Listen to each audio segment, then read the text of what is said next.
Joining me now in a CNN exclusive is Democratic Congresswoman Tulsi Gabbard of Hawaii. She just returned from a secret trip to Syria. Congresswoman Gabbard, thanks for coming and sharing your story with us.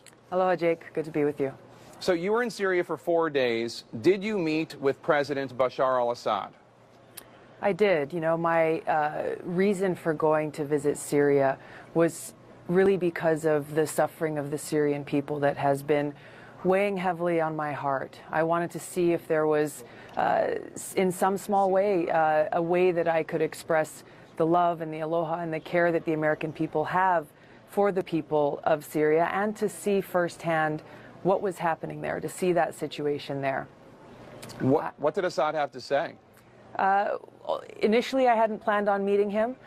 When the opportunity arose to meet with him, I did so because I felt it's important that if we profess to truly care about the Syrian people, about their suffering, then we've got to be able to meet with anyone that we need to if there is a possibility that we could achieve peace. And that's exactly what we talked about. Now, I know the maxim that people say in the military, that you don't make peace with your friends, you make peace with your enemies. But obviously Bashar al-Assad is responsible for thousands of deaths and millions of people being displaced during this 5-year-long civil war. Did you have any compunctions about meeting with somebody like that, giving him any sort of enhanced credibility because a member of the United States Congress would meet with someone like that? Whatever you think about President Assad, the fact is that he is the president of Syria. In order for any peace agreement, in order for any possibility of a viable peace agreement to occur, there has to be a conversation with him. The Syrian people will determine his outcome and what happens with their government and their future. But our focus, my commitment is on ending this war that has caused so much suffering to these Syrian people, to these children, to these families, many of whom I met on this trip.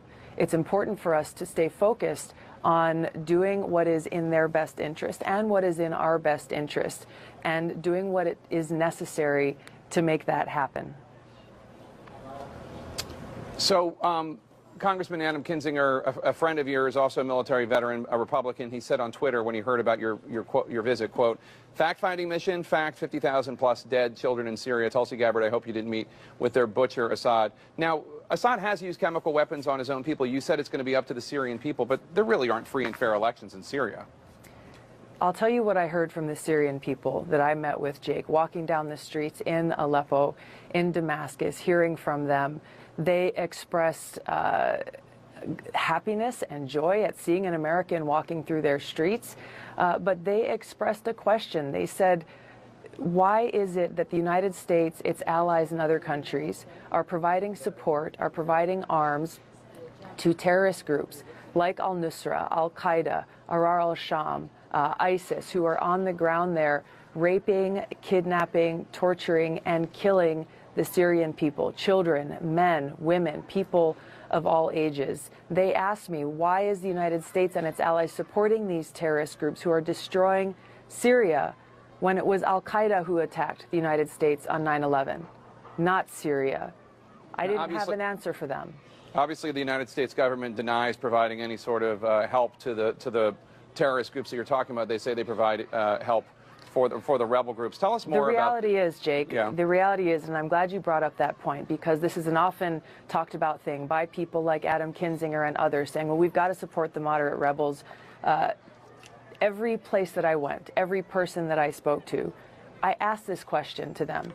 And without hesitation, they said, there are no moderate rebels. Who are these moderate rebels that people keep speaking of? Regardless of the name of these groups, the strongest fighting force on the ground in Syria is al-Nusra or al-Qaeda and ISIS. That is a fact.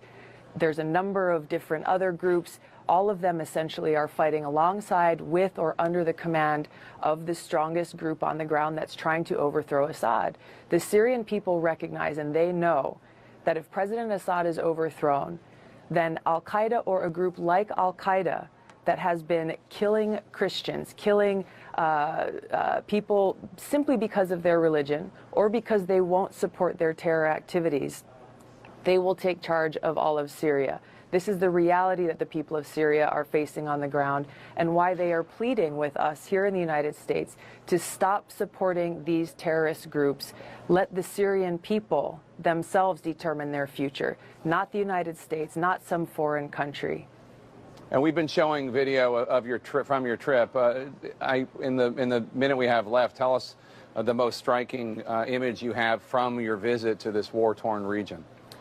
Yeah, Jake, you know, the destruction is very real, both on the physical buildings and the things that people have gone through, looking into their eyes and hearing firsthand from a girl who is now 19, but who, when she was 14 years old, these rebels that people say we should continue supporting, they came and kidnapped her. They raped her multiple times. They killed her father in cold blood right in front of her and her little brother.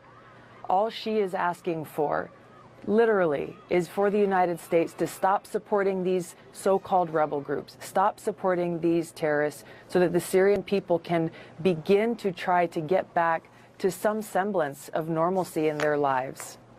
Congresswoman Tulsi Gabbard, Democrat of Hawaii, thank you so much. We appreciate your coming and telling us this story. Thanks, Jake.